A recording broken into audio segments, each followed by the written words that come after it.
Yeah, we have our idealistic notion, and then there's reality. And we would think everybody wants to sit on the front of the pews, but no, everybody sits in the back.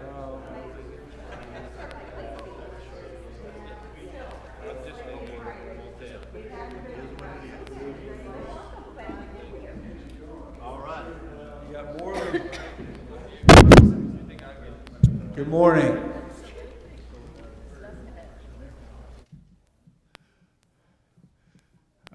As we in our normal trickle-in mode, they're still coming. Trickle, trickle. Well, we're very excited to have David here, and many of us know him. And for those of you that don't, David and his wife Lori, and certainly there's our work and with the mission that we support in Zambia. And David said to just get up there and say, "Hey, David's here," and say, "Get going."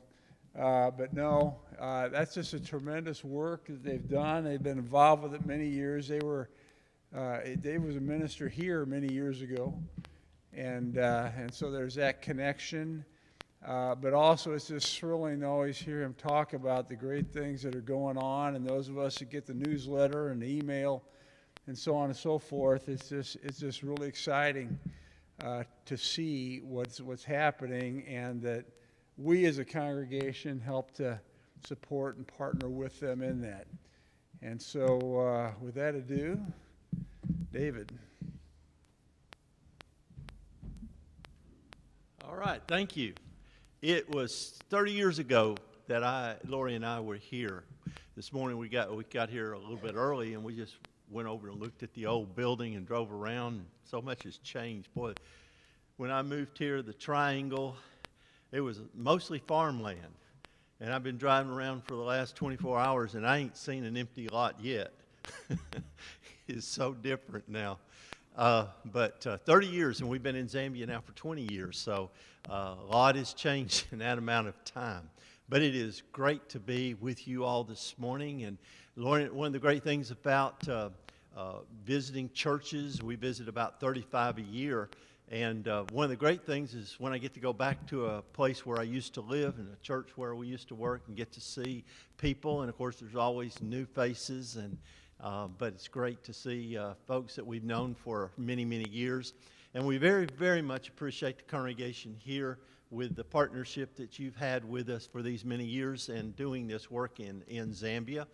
If you're not getting our newsletter, I'd love to send it to you. We send a print version, and then we send an email version, and they're different. So you might like to sign up for one or both of those. The printed version is more words and more detail, more information. The email version, I can put pictures and video, and people don't read long stories on their computer, so it's shorter stuff. And so they're different, and I would love to. And we got Facebook, and you can follow. I try to put something on Facebook every week, but we would love for you to make that contact. Now, we put back there in the back, there's a table, and we put some brochures back there and a sign-up sheet for the newsletter, so you can put your information down there. Lori, of course, is with me today, but Karen, our daughter, is very, very much a part of our work. She's pretty much now, she's 30-something. I can't remember all my kids' and grandkids' ages. They keep changing every year, but I can't keep up anymore. But Karen's in her 30s, I think, and she is grown now. She's lived there since she was 16. She stays there all the time, hardly ever comes back to the U.S., but she's become very much a part of our work. I get up at 4 o'clock every morning. I go to bed at 8, but I get up at 4 every morning because they're already up for 8 hours, and I try to communicate. Karen's the first person I talk to every morning with WhatsApp. It's free over the internet. So Karen's become very much part of our work, and I appreciate you keeping her in your prayers because she's doing a great work over there. As I said, we've been in Zambia now for 20 years. There are three main parts of our ministry. The Bible College is, of course, our primary ministry, and I'm going to focus most of my time on that, but I want to start with our two humanitarian ministries, if you want to call them that. The primary school, which is kind of Lori's baby. She's a school teacher, and so this is kind of the ministry that she's really involved with. We got grades K through 7, and we're now going up to grades 8 and 9. We're trying to provide good quality Christian education. Schools in Zambia are not very good, so we're really trying to raise the academic standard of our school, and especially adding that Christian component to our primary school. We have changed the name now to Aurora Christian Academy. Got to be more fancy, you know, so they changed their name this past year. We are just now finished building the grade 8 and 9 classroom with a science lab, which is required. We're getting registered as a private Christian school right now, and it's a long, complicated process with the government.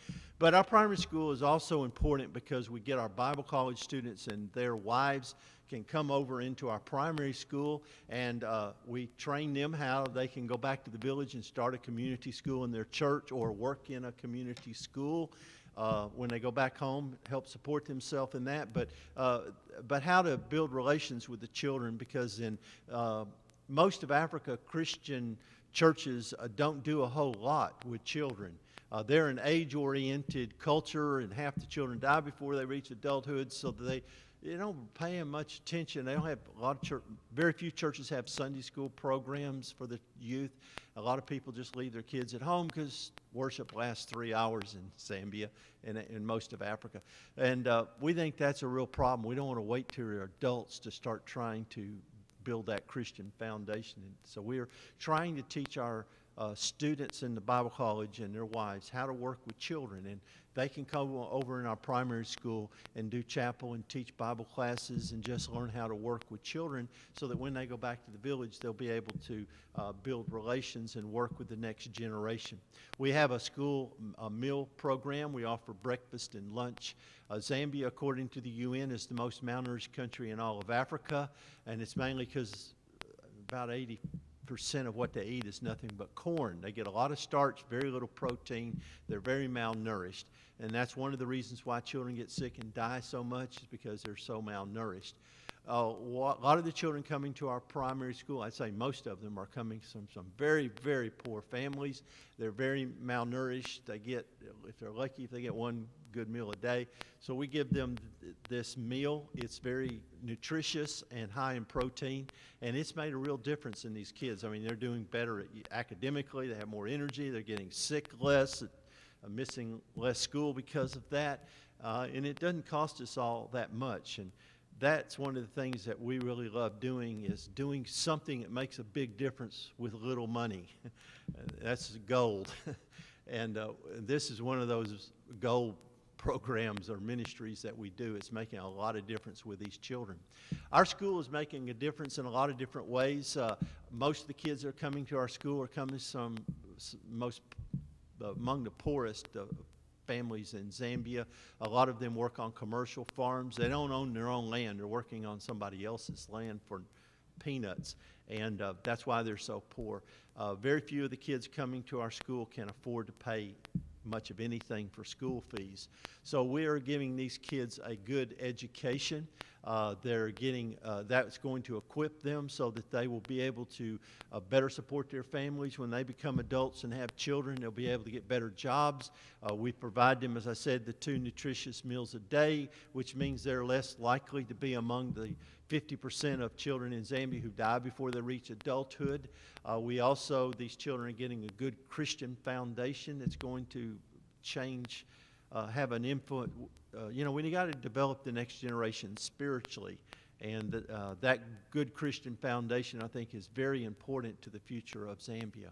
The other ministry that we have, of course, is Karen's Kids, and the congregation here helps support that ministry significantly, and that enables Karen to help a lot of children. This is kind of Karen's baby. She started it about 15 years ago because she just started seeing how many children die in Zambia. We knew that half the children die before they reach adulthood, but when we started looking at it, we started realizing that most of them are dying in the first 2 or 3 years of life. And the main reason that they die is because of malnutrition, because something happens to the mother. The mother dies in childbirth or soon after, which is still very common in Zambia, or the mother is too malnourished and not adequately able to nurse the children, and they don't have a substitute to mother nursing there. They can't afford baby formula that costs $50, $60 a month. You have to be rich to have a cow or have enough land to have a cow to feed the cow, and that's why milk is so expensive. They just don't have a substitute to mother nursing, and that is why if the mother is malnourished, Zambia is the most malnourished country in Africa. We have a lot of mothers who just can't adequately nurse their children, or they're dead and gone, and those children are at serious risk. That's why so many children are dying in the first 2 or 3 years of life. So Karen said, I want to do something to help these babies. And of course, 25% of the mothers of Zambia have HIV/AIDS, and they shouldn't nurse their children, but they'll do it anyway because they don't have an option. So Karen said, I want to help these children. I want to save these babies. So one of the main things she does with as much money as she has, she mostly buys baby formula, and she'll give that to these children for up to 2 years until they're able to eat solid food. She also will provide medical assistance to children who are sick. She'll help some children with special needs, because Zambia, they don't have enough money to do anything, certainly take care of children with special needs. So there's just nobody doing anything for those children. I'm throwing up a few pictures here of some children that Karen has helped in the last few years.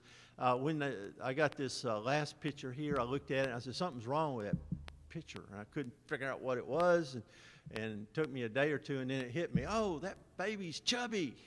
You don't see chubby babies in Africa. That baby's on baby formula. I told Karen, maybe we better cut back on the baby formula in this situation. But anyway, so Karen is doing a lot to save a lot of children's lives. And Karen is, we don't know because we've never kept records. But we kind of just feel like she's probably saved at least 300 babies or more, literally saved their life. These babies she helps are healthier than most of the children. They're less likely to get sick and die from malaria or dysentery or something if that comes along. These babies are able to stay with their families in the village.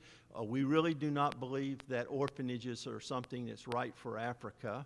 They're very popular for Americans. You can raise money for orphanages easier than any other money in the world. But the problem is, in Africa, your Social Security system is your extended family. If you have need for medicine or operation or school fees or whatever it is, there's no government help to do anything. You know, you go to extended family, and there's where you get help if you have a need. But if you raise a child in an orphanage disconnected from that network of an extended family, that child gets 18 and leaves the orphanage, they're in trouble. They don't have that network. It's very important. And in Africa, your family is what gives you your identity. So it's very important that children in Africa be raised in a family. So we want to keep these children with their families. It's also much cheaper. Orphanages are horribly expensive to build, maintain, and run them properly. The children just need to stay with their families. And a big thing that Karen does is help young mothers. We have a real problem in Africa, especially in Zambia. Rape is against the law, but they don't do anything about it. I remember we had a girl, she was a young teenage girl, and she'd been raped, not any fault of her own. These children, these young girls, it's not their fault this happens. But a lot of them are 12, 13, 14 years old, and we had a little young girl, and she got pregnant, and we knew who the offender was, and we went to the police and tried to report it, and I said, yeah, well, if you'll bring the young man in and he confesses, then we'll prosecute. And then as we walked out, I felt that I could hear them laughing at us. They just don't do anything about that. And so this is a real serious problem in Africa. So a lot of the children, a lot of the babies that Karen is helping are young teenage girls, and who got raped, and their family sometimes kick them out, and we try to get them with a grandmother or uncle or aunt or somebody in their extended family who will take them in, and then Karen will help those teenage girls to stay with their babies and maybe help that teenage girl to finish her education in some cases. So those are our two humanitarian ministries. Talk about our Bible college now. That's kind of the area that I focus on. Lori, we got division of labor here. See, Lori kind of focuses on the primary school, Karen with Karen's kids and administration, and then I with the Bible college and kind of the fundraising and finances side of it. We have a nice auditorium. It's a big building, 110 feet long by 50 feet wide. Nice big auditorium. We do chapel, Sunday worship, special gatherings, lectureships, and things like that.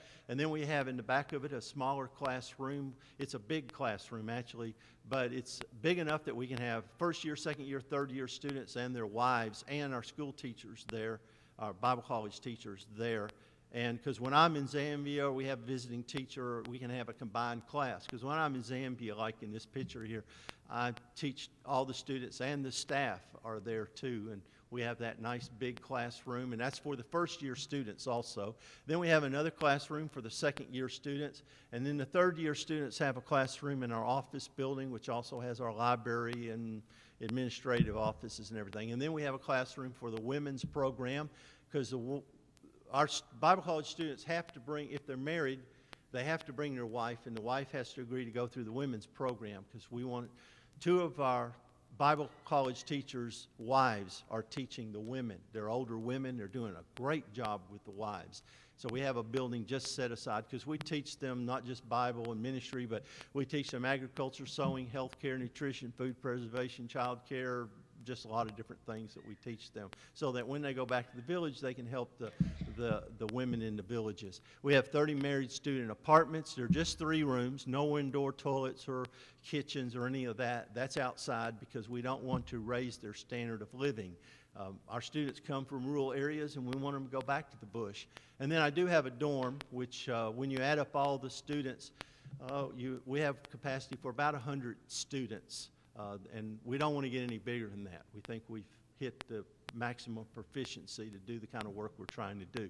Now, in 2015, we moved from campus at Mapepe to our new campus we call Daybreak. And we went from a 2-year to a 3-year program. And I said, I want 75% of our students to be married, and their wives have to come and go through the women's program. We also have gotten much more serious about recruitment. We want to recruit older, more mature students now. We are wanting to recruit men who are already doing ministry, who already have demonstrated a love for God and they're engaged in ministry. And we want to get recommendations from their home congregation, and then we vet them. We go interview them. And so we got more people wanting to come than we have room. So we try to pick the very best of the students. And I have a good Bible teaching staff now. You know, I went to Zambia to work myself out of a job, and pretty much we've done that. They can run things there in Zambia, and we've got these teachers. When I'm in Zambia, I spend most of my time working with my teachers, training them, developing them so they can do the teaching. But we've got a great group of men, and Dennis is the director of the Bible college. You know, every morning I can talk to him on WhatsApp and anything going on. But Dennis is a very dedicated spiritual man. He does teaches my most important classes too, which are on spiritual formation. And we also have a full-time agriculture teacher. I'll explain why in just a second. So we've had over 750 that have gone through our Bible program in these 20 years. But the students that we've had graduate since we moved to Mapepe with our new training program that's totally redone. I say it took us 10 years to figure out what we need to do, and then a few years to get that done right. And it's kind of been in the last 5 or 6 years that it feels like, you know, we're kind of humming along here, and it feels like we've reached our stride. Now, I could be wrong. Tomorrow I could learn something that tells me otherwise, but it feels like, you know, we kind of know what we're doing now, and it's working. And we feel good about the kind of student we see graduating. We interview our students when they leave, and I'll tell you the one word you're going to hear most of our students when in those interviews is the word transformation. That's the key word for me. they'll talk about, I came here and I never realized what I was getting into, but I have been totally transformed, and I'm going to go out and make disciples, and it's all about spiritual transformation. The students we have graduating now are much, much better than the students we had graduating, 10, 20 years ago. Now, our Bible college is unique, and there's nobody else doing what I know of. Nobody else, including in denominational missionaries I've talked to. I don't know anyone who's doing what we are doing. Right or wrong, you can judge, but this is something that's taken 20 years to develop. Okay, our Bible college is specifically designed to develop the spiritual life and character of our students. It's a whole lot more than just teaching a bunch of Bible, is what I came to realize. Now, I'll explain this further. And I'm not saying that Bible colleges in Africa are not trying to develop the spiritual life of the students. I just don't think they got a good program to do it. It may seem a little arrogant, but I learned the hard way that just teaching a bunch of knowledge doesn't bring about spiritual transformation. It does for a few, but not for the majority. Our mission statement is that we're there to train and develop self-supporting spiritual leaders who are equipped for holistic rural ministry. There are three parts of that. We want them to be self-supporting because we don't want them to be a burden to the churches. We want to equip them so they can do holistic ministry, ministering both the physical and the spiritual needs of people. But most important by far is we want to develop their spiritual life and character as leaders. We're not training preachers. We're not a preacher training school. We're trying to train spiritual leaders, whether they are full-time in ministry or not. That's irrelevant. We're developing spiritual men for the churches. That's what we're all about. So that means that what we're into is what I call spiritual transformation. And I've spent the last 15 years trying to figure out how you do that. It's been the thing I've studied the most in my life is this subject. And I've come up with basically 7 or 8 these components that I think are important to develop the spiritual life. And I wish I had, I went and did a meeting at a church workshop. It was all week long, and I talked about this. So I could talk a long time about this subject.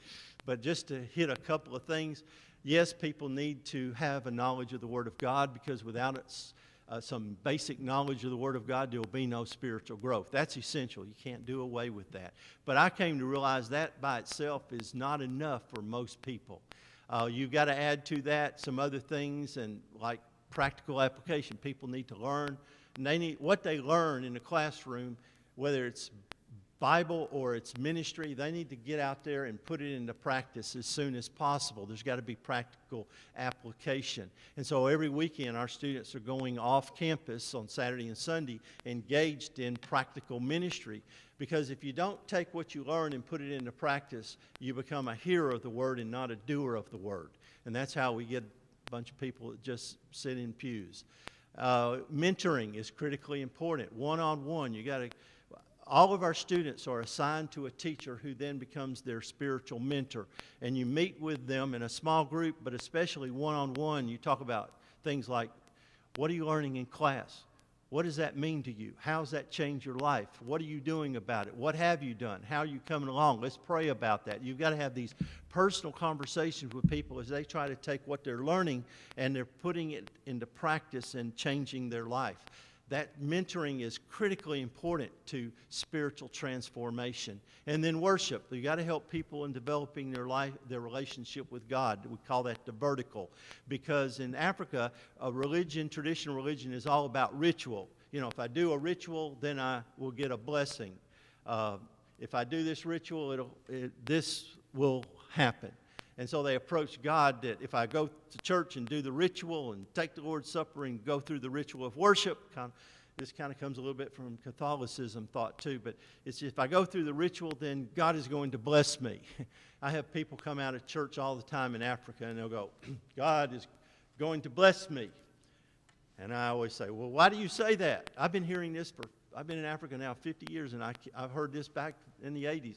God is going to bless me. Why do you say that?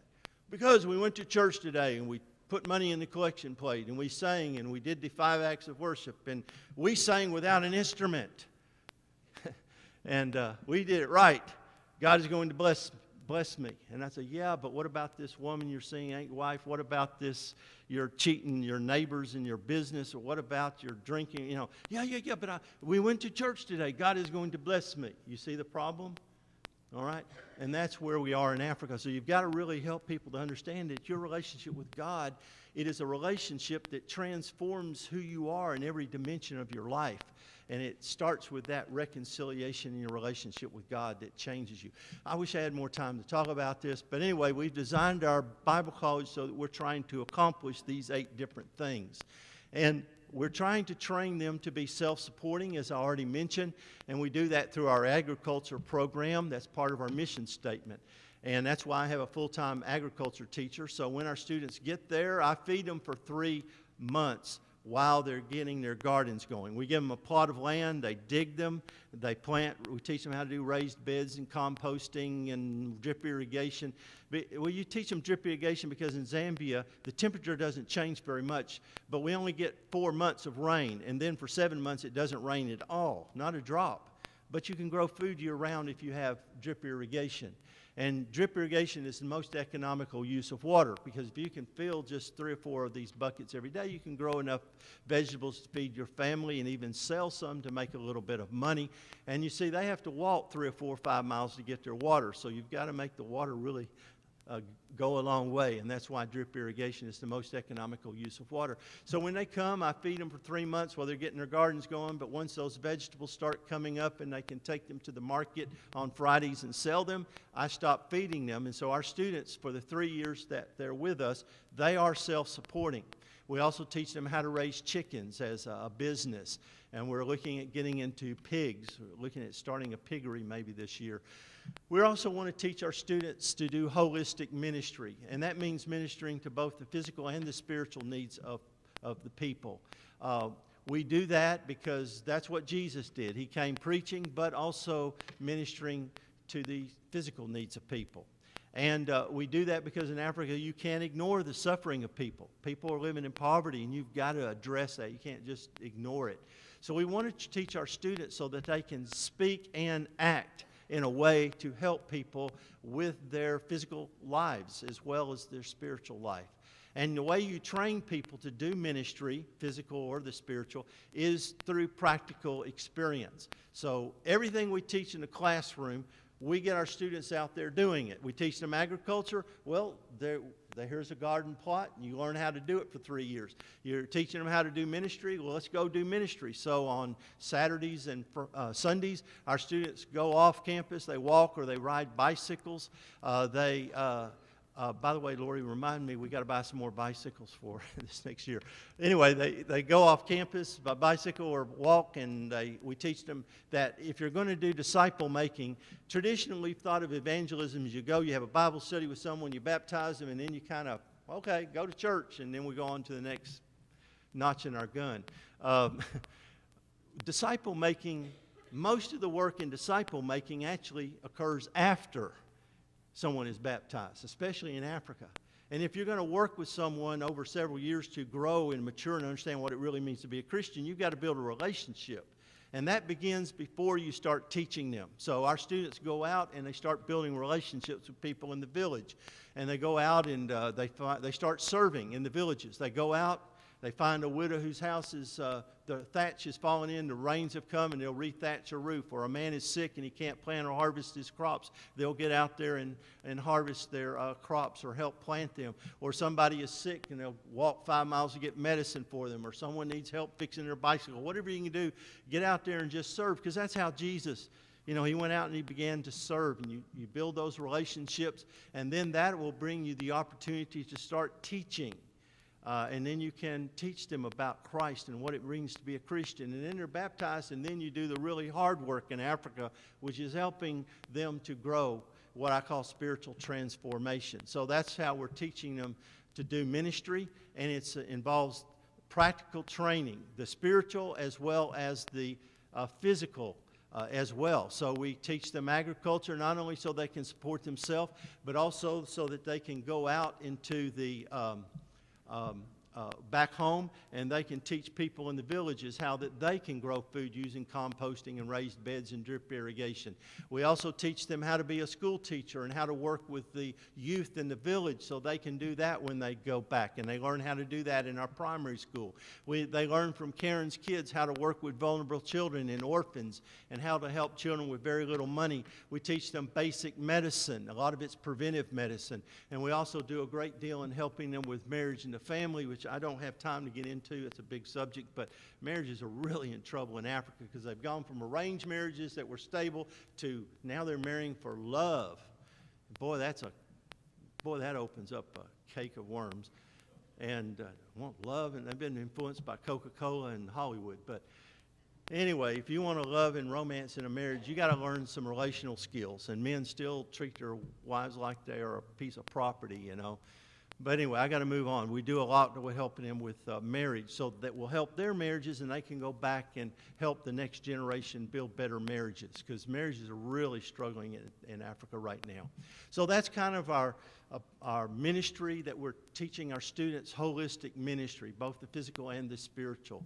And what I want you to see is that what we're doing in our Bible college is a whole lot more than just teaching them a bunch of knowledge in a classroom and giving them a diploma and sending them on their way. That's easy.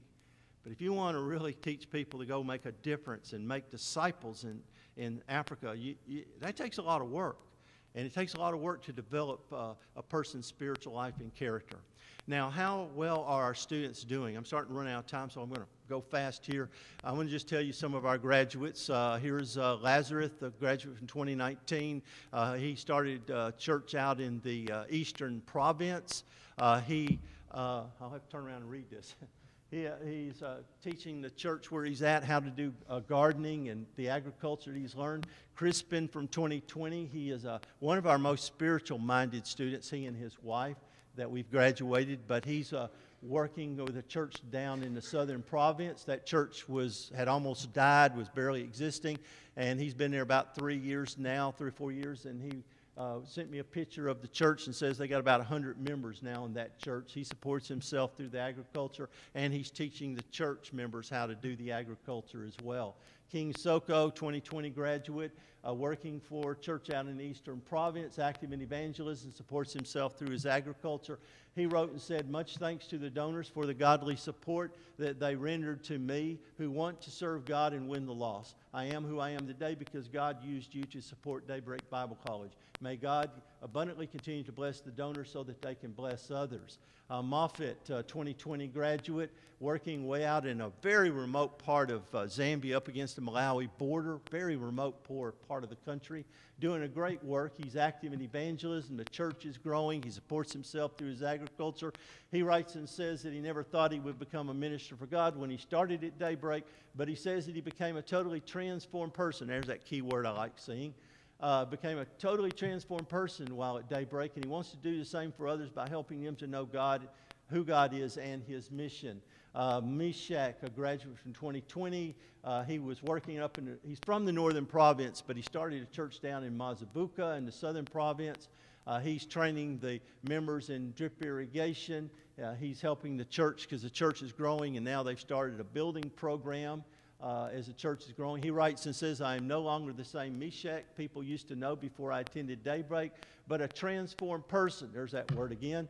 "I have learned the love of God and how to love others." Roderick, 2020 graduate. He has been teaching for some Bible college up in the Northern Province. He preaches on the radio station that goes all over the whole entire part of Zambia. Everybody in Zambia can hear him on the radio. He is very active in evangelism. He is one of our most capable graduates that we've had so far. He is going here in about a month or two to South Africa, Manzini down in Swaziland, where he's going to go through a 4-year Bible college program and get his BA in Bible. And when he graduates, we're wanting him to come back and become one of our teachers. Doubt, 2021 graduate.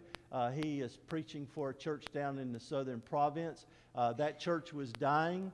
When he came to Daybreak for 3 years, his home church, it almost died while he was away.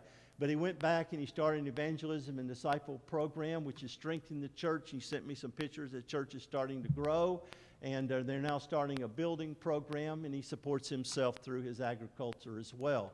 Martin is a graduate from working with a church down in Monze, Southern Province. But he recently moved to work with one of our other graduates who's up in the Copper Belt, a graduate by the name of Paul Njovu, who is a graduate from 2018, working up in the Copper Belt where we don't have many churches of Christ up in that area. He does a lot of work with youth. That means adult singles. It's not what we mean by youth. Youth in Zambia are single adults. He's doing a lot of work with that group of people. He's very hardworking, supporting himself in agriculture, and he's been out there since 2018. He's actually becoming quite well off through his agriculture. He's doing very well. He's becoming quite well off with his agriculture. Patrick, 2020 graduate, he is very active in evangelism. He's working with his church down in Monze. Oberti, 2020 graduate. He started a church down in Livingston. That's where Victoria Falls is located. And Lucas Bonda, 2019, started a new church in Eastern Province. You see, that's kind of how a new church starts, just thatch and sticks and trees. They build a church out of it. And our students about 2 or 3 years ago went and started a church in Shimabala. That's a little town that's about 7 miles from our campus where there is no church, but our students on their own just went and student-led went and started a church over in Shimabala, and that's doing very well as well.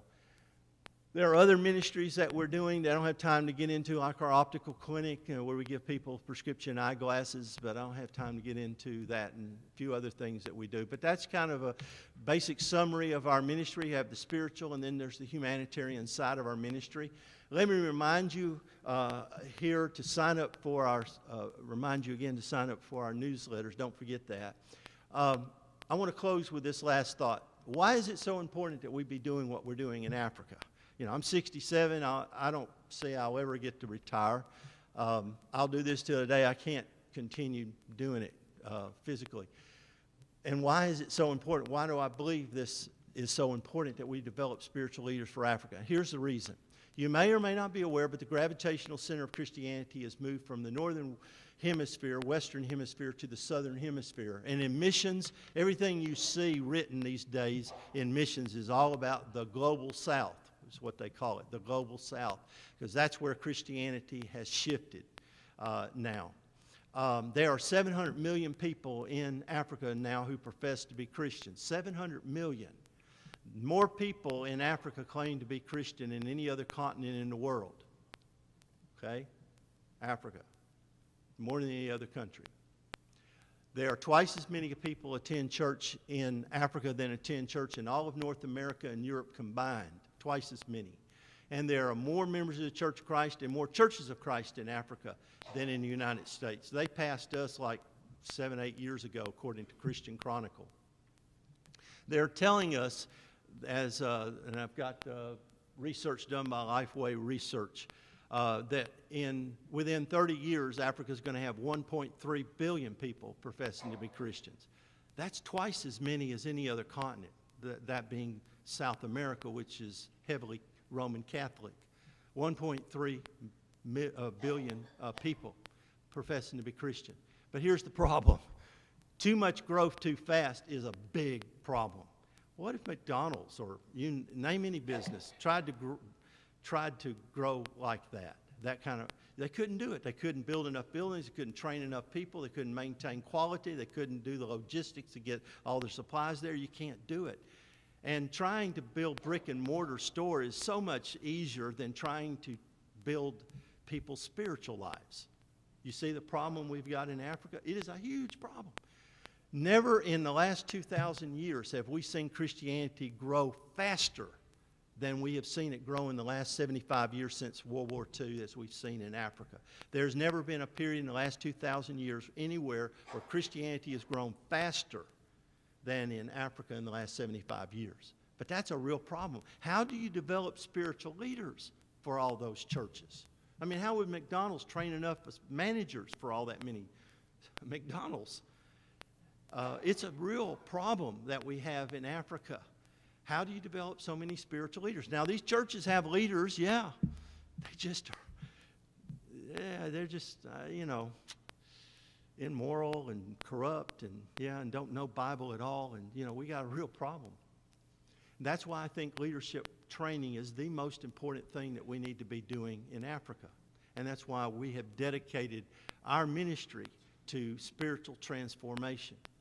Now, Africans, when I'm over there, they hear what's going on in America, and they ask me these questions I don't like them asking. They'll say, is it really true that churches in America are allowing homosexuals to be members in their churches? Yeah. Or is it true that some churches are letting them become pastors and leaders in their churches? Yeah. Is it true that men are becoming women and women are becoming men? Yeah. And they just go, like, I can just see their brain blowing out. Like, they think we have gone bananas.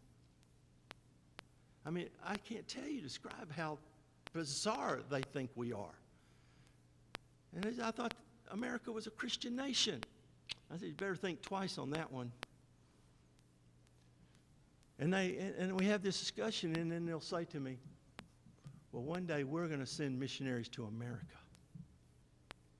I don't like hearing that, but I do like hearing it, because one day our great-great-grandchildren may be blessed because they start sending missionaries here. Let me tell you something that's going on.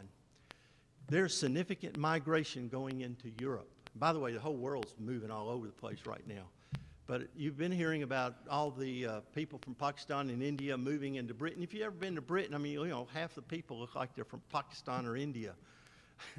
And there's been significant, but in the last 20 years, there's been all these people from the Middle East moving into Europe, especially from Syria, which is war-torn. And Germany is welcoming them. And you know why? Because Europe is experiencing what's called the birth dirge. They're not having enough children. I remember reading about this back in the 80s. They weren't having enough children. Well, their population has gotten very old, and they got a problem. Who are going to be the doctors and the nurses and the plumbers and electricians, or who's going to run the 7-Eleven at the corner? They don't have enough workers, and so they're welcoming all these immigrants coming from India, Pakistan, and the Middle East, and from Syria. They're welcoming them in. It's causing some problems, but they need those workers. What you don't hear about are all the Africans that are moving. There are more Africans moving to Europe than any other group of people. Last year, there were 3,400 people drowned in the Mediterranean just trying to get to European soil. They're moving in thousands and thousands moving into Europe every year. And Africa is complaining, Europe, saying, you're stealing our best and brightest, our doctors and nurses. They call it the brain drain. And they're complaining, Europe, why are you doing this? Well, you don't really blame them. They go to Europe and they get a better life and better pay and all that. But it's hurting Africa really bad. The best and brightest are moving to Europe. But here's the thing. And by the way, if you've ever been to Europe, only 4% of traditional Europeans go to church. And if it wasn't for Catholics in France, Spain, and Italy, it would be probably 1% that go to church on Sunday. But here's the thing. Africans are moving there in groves, and 700 million Africans are professing to be Christian. What do you think they're doing when they're getting to Europe now? They're starting churches all over Europe. They're reseeding Christianity in Europe. Now, you can go to these big churches like this, and they're nothing but museums. And when I go to these, every once in a while I get to drop off in Europe, and I go to these museums. I always find someone working in there, a janitor, or someone selling books, in a bookstore, and I'll say, is there a church that meets here? And almost every time they go, no, there's no church meets here. It's just a museum. I have had one or two times they said, yeah, come to think of it, I think there's a group that meets over there in the wing in the basement on Sunday mornings, a little group.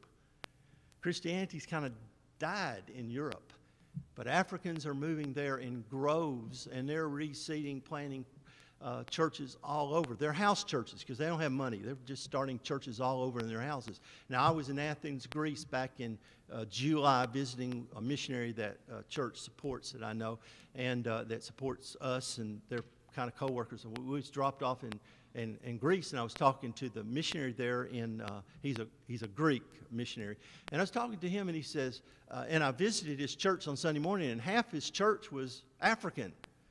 And I said, how many African members of the Church of Christ are there here in Athens? He said, well, half of our church is, and they're all over Athens, and I don't even know who all they are. I haven't even seen all their churches, but they're all over Athens, in house churches. He don't even know where all they are. They're there. Every once in a while he runs into them. They're reseeding Christianity in Europe, and what I'm telling you is one day we may get to the point the way our country seems to be going right now, they'll be coming and sending missionaries here to America one day. And that's why I think it is so important. And by the way, who's going to evangelize the Islamic world? You think it's going to be white Americans? Not likely, is it? There are already Africans and Asians who are going and converting Muslims in the Islamic world. And they're having great success. Believe it or not, great success in Iran. You'd never believe what's going on in Iran right now. But they're not white Americans. They're people of color from Africa and Asia, especially Koreans and Africans. So the world has changed. And that's why I think it is so very important that we be developing spiritual leaders for our churches in Africa as they will take the baton from us and will continue to spread the kingdom of God throughout the world. And by the way, I know we sometimes get discouraged when we look around at our country and we see what's going on spiritually, but folks, don't get discouraged. The kingdom of God is not on decline. The kingdom of God is growing mightily. It's just not in our backyard right now. God will take care of that in time, okay? But the kingdom, I want to tell you something else.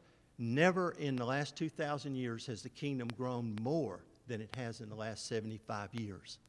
Christianity 75 years was predominantly a Western phenomenon. It's now a global phenomenon. The kingdom of God is not on decline, folks. The kingdom of God is growing in mighty ways. So be encouraged. God will take care of America in time. We don't seem to be heading the right way right now, but God will take care of that. Thank you all so much for helping to support us to make a difference in Africa as we try to develop spiritual